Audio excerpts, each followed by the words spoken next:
السلام علیکم سامعین، 18 ذی القعدہ اور 8 جون ہے۔ خبر کا عنوان ہے راجستھان میں ایک اور مسلم نوجوان کا بہیمانہ، وحشیانہ اور سفاکانہ قتل۔ انا للہ و انا الیہ راجعون۔ خبر تفصیلی سنیں۔ جنید اور ناصر کا معاملہ ابھی چل ہی رہا تھا کہ راجستھان میں ایک اور سنسنی خیز قتل کی واردات سامنے آئی ہے۔ وہاں موسم خان میواتی نامی نوجوان کا نہ صرف یہ کہ بہیمانہ قتل کیا گیا ہے، بلکہ شمشان گھاٹ میں لے جا کر اس کو جلا دیا گیا ہے، اور میت کو جلاتے وقت ہون بھی کیا گیا ہے، اور گھر والوں کے مطابق اس کے سامنے ہنومان کی مورتی بھی رکھی گئی ہے۔ دراصل پولیس نے اس معاملے میں جن 3 ملزموں کو گرفتار کیا ہے، تفتیش میں انہوں نے ہی یہ ساری باتیں بتائی ہیں۔ واقعے سے اقلیتی فرقے میں غم، غصہ اور اشتعال پایا جاتا ہے۔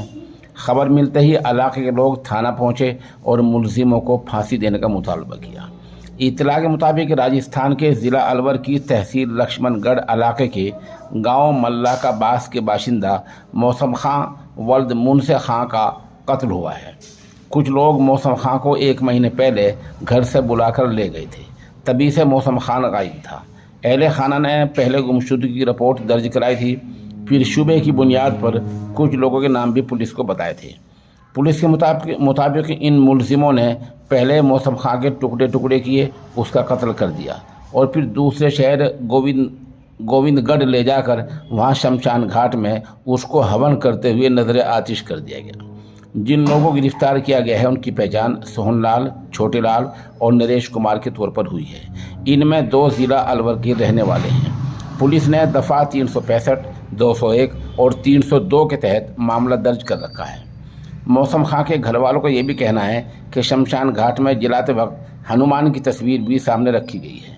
بتا دیں کہ مقتول موسم کے 3 بچے ہیں۔ بڑی بیٹی 14 سال کی ہے، جبکہ 2 بچے بھی کم عمر ہیں۔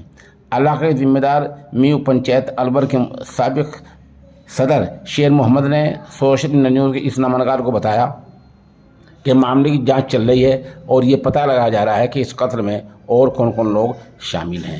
موقع کی ایک تصویر بھی پیش خدمت ہے، آپ ہمارے ساتھ بنے رہیں۔ خبر میں کچھ اپڈیٹ ہوتا ہے تو ہم انشاءاللہ آپ کو اس سے بھی مطلع کریں گے۔